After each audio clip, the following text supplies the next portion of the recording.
Hello guys, প্রতিদিনের মতন আবারও আসলাম আপনাদেরকে দেখাবো বলে আলু ভাজি।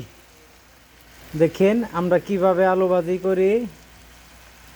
এটা হলো প্রবাসীদের আলু ভাজি। আপনারা কেমনে আলু ভাজি করেন অবশ্যই আমরা ছেলেরা জানি না। এটা আমাদের ছেলেদের আলু ভাজি। পেঁয়াজ, মরিচ আর হালকা একটু মশলা আছে, সব কিছু দিয়ে একবারে মাখাইয়া তেলের মধ্যে একদম ছেড়ে দিয়েছি।